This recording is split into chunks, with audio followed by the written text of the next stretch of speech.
I was struggling to remember exactly where I first heard of the WNUF Halloween Special. I was fairly sure that it was James Rolfe's Cinemassacre's Monster Madness that introduced it to me. But having actually looked back over some of my notes, it would seem that it was actually Red Letter Media's short-lived quick cuts that first brought this film to my attention. Indeed, since discovering this movie a few years ago, I've barely gone a Halloween without it. That's because the WNUF Halloween Special is quite a simple yet unique piece of cinematic history, and I'm frankly very surprised by how few people have actually heard of it. So, the premise is simple. This film is presented as a bootleg copy of someone else's recording of the events of one fateful Halloween night back in 1987 on the public access station WNUF. It's presented entirely in VHS quality and is literally an unbroken real-time recording of that night's events. Well, I say unbroken. Occasionally the person who dubbed this version of the bootleg gets bored and fast-forwards through some of the duller chunks of that evening's television. Which I'm very grateful for, because it means I don't have to talk about padding. We open with a news report that took place just before the Halloween special itself starts. And it's a pretty solid recreation of your local news station in the 80s. Most of the news is centred around Halloween itself, and it's all twee and light-hearted fun.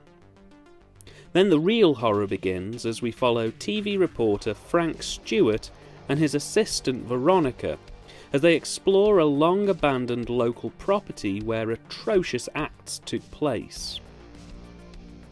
The Webber house was the home to Donald Webber and his parents. One day Donald found a Ouija board, called a spirit board in this film, and the board told him to do horrific acts, which culminated in the murder of his parents with an axe. Donald then handed himself into the police and was almost immediately put on trial and executed for his crimes. It's believed that the house is still haunted to this day, and Frank and Veronica are going to find out what's really going on inside the house.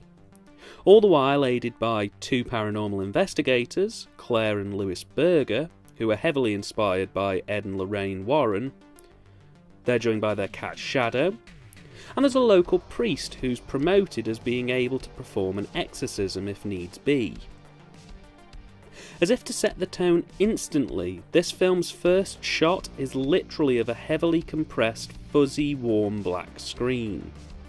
It instantly lets you know that this is a VHS quality recording, and almost immediately envelops the audience in the period that it's imitating. You see, even though this film claims to be a direct bootleg of a public access station from 1987, the reality couldn't be further from the truth. The WNUF Halloween Special was actually made in 2013, and the bulk of it was shot in just over 3 days. It was the brainchild of Chris LaMartina, a fairly new director on the scene who's built up quite a sturdy portfolio, with probably his most well-known production besides this being its immediate follow-up, The Call Girl of Cthulhu.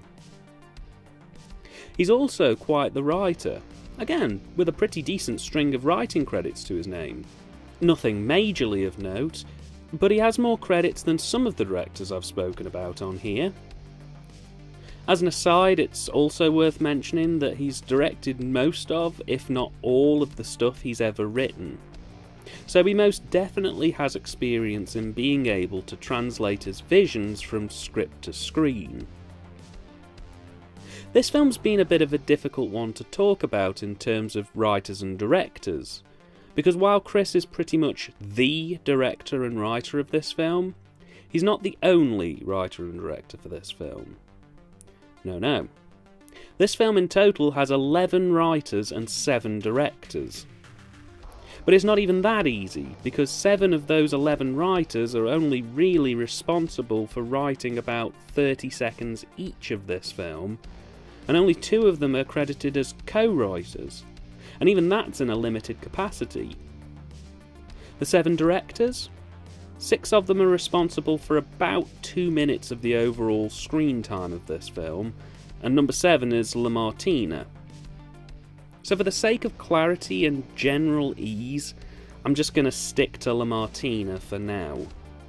Mainly because if I go in depth on all these writers and directors, this review will be running well after Halloween's finished. Being honest, I've been putting off talking about this film for 2 reasons. First and foremost, because its format makes it incredibly difficult to talk about as a film unto itself. It's basically about an hour and 20 of something taped off the TV presented as a movie. It's almost impossible to discuss it without just drifting into descriptions of what's happening on screen. And secondly, because I don't feel I'll do this film justice for just how amazing it is to watch. Don't get me wrong, this film isn't a masterpiece. It's got its flaws, which I'll get to very shortly. But for the most part, this is a good, solid black comedy horror. And here's why. The direction is, for the most part, period authentic. Lamartina must be a tremendous admirer of television of the mid to late 80s, because the attention to detail in terms of costumes, acting styles, props, editing, music, stylization and camera movements all absolutely nail the time this film is supposed to be set in. Even things as small as the channel idents look period authentic. It's really crazy. There's a lot of work that's gone into making this film look the way it does. And as it's Halloween, everything is draped in neon oranges, dark blues and reds. The whole thing just oozes Halloween. Equally, it must be said that the cinematography too is, again for the most part, completely on track with how TV looked back in the 80s. The visuals mostly avoid modern filmmaking angles and techniques. Everything is back to static, locked-off shots in various mids, close-ups, wides, and the most you'll ever get is the odd roving camera popping up in places during the live broadcast. When I first saw this film, I was absolutely blown away by just how authentic some of these sections looked. As I mentioned in my Warm Fuzzy Glow video earlier this year, choosing the format you present your film on can, in many cases, make or break it. And here's one of the prime examples of exactly the kind of thing I was talking about. This film wouldn't work in HD. It wouldn't work in any other format other than tape.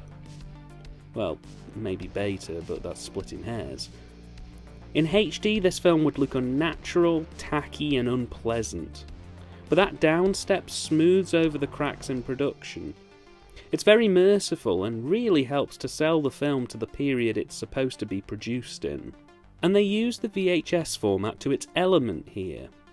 They use the lower resolution to take advantage of hiding things off into the darkness, where the res on black is at its weakest, masking anything lurking in the shadows.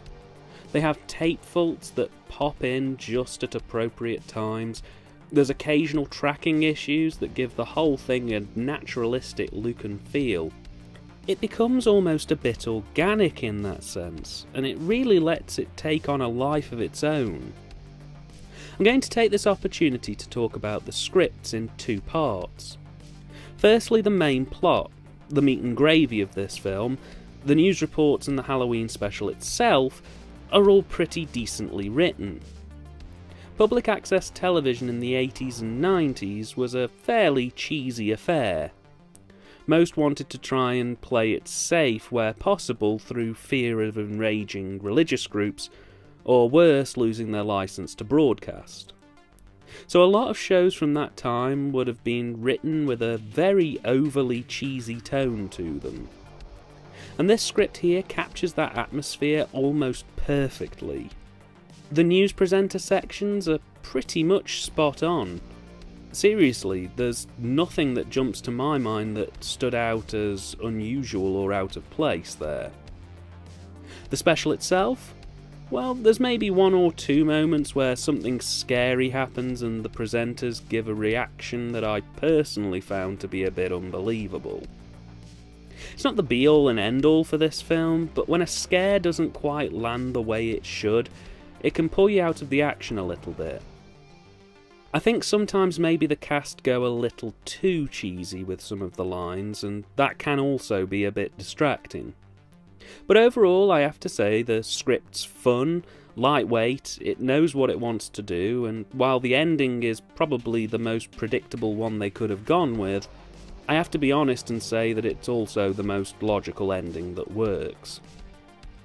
Also, this film doesn't have a single jump scare in it, which, let me tell you now, for a modern film, is pretty revolutionary.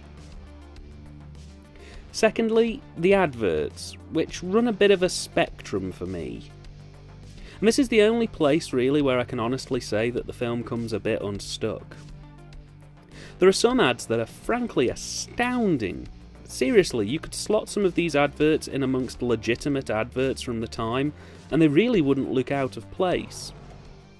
Adverts for French Johnson's Halloween makeup and Hazelwood oil seamlessly match the tone and style of this kind of material brilliantly. They have that look, that feel. It's very impressive.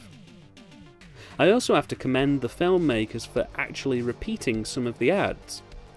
It adds to the authenticity of this being a real broadcast, because channels often do repeat adverts multiple times through the day and night. There are some ads that kind of fit the authentic bill. Sarcophagus is a good example of this. They're short and to the point, but something feels a bit off about them. 1900 Monster is another one. If you didn't know 80s commercials as well as some of the niche collectors do, myself included for my sins, you wouldn't think anything was out of place. But all I can say is that some of them just aren't quite right. And then there are some that are completely off, like The King of Thistle Lane, which looks and feels like it was shot in about 10 minutes in one of the cast members' houses. It feels totally out of place, and it's shot in a very modern style, which directly contrasts the studio-style setup of mid to late 80s sitcoms. It's also worth bearing in mind that some adverts running on this station would have been very out of place for a channel like this time-wise.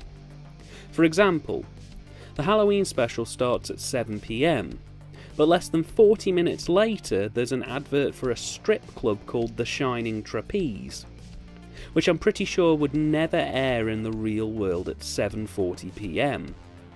And to be honest, even if it did, it wouldn't lead by advertising itself as a strip club. Altogether, this is proper slow cooker cinema. It would have been so easy to just jump straight into the action, but this film wants to build a universe, and it does so in a slow-burning, very pleasant way that doesn't smother the audience, but doesn't leave them clock-watching either. It's a full 42 minutes into this film's 82-minute runtime before Frank and the crew even set foot in the house. And honestly, I was totally taken aback by that, because to me it had felt like maybe 15 minutes had gone by. I'm going to be honest when I say that other than some of the adverts not quite cutting the mustard on the authenticity front, the only other thing that really bothers me about this film is that in the third act they tend to be a bit over-reliant on the ads. And I feel like I'm giving the ads a hard time here, but in all honesty I really do love them. I just think they work best when they're used sparingly. And most of the third act could be surmised as the crew hear a bang, somebody goes, "What was that?" and then we cut to commercials. And doing that once or twice is fine, but in the third act of this movie it's like every 5 to 10 minutes. And when they chuck repeats in and the quality starts to wobble, it can kind of bring it down quite a bit. Though again, I really can't stress this enough. I love this movie. I really do. It's far from perfect, but I've watched it every year since I found it, It's as entertaining, spooky, and generally funny the 50th time you watch it as it was the first time you watch it. It's got a great little soundtrack. The first 2 acts are tightly edited and seriously consistent, and the key cast members are good, slightly stiff performers who really try to bring their all to the roles. Particularly Frank, who's a great character profile, mixing a half-hearted reporter who thinks he's really cool with a genuinely terrified individual who does not want to be there. He has a natural believability that could have gone very wrong had anyone else played the character. But here he's absolutely perfect. While it's very unlikely to spawn a sequel anytime soon, there is a sort of sideways sequel to this that came out in 2015. WNUF TV28 Frank Stewart Investigates Halloween is a charity collection of recordings that continue on from the events of the film. And while I won't spoil it for you, I can definitely recommend if you enjoyed the film that you go and check it out. Despite my best efforts here, I do rather feel like I can't quite do justice to just how entertaining this film is. I don't want to spoil the whole thing for you, so all I can honestly tell you is that you absolutely must try to hunt down a copy of this film. As far as I'm aware, there isn't a reasonable DVD copy of this going. In fact, this film largely found its fame by being dubbed on VHS tapes and then abandoned at VHS conventions, thrift stores, and at one point just various roadsides in the hopes of generating interest.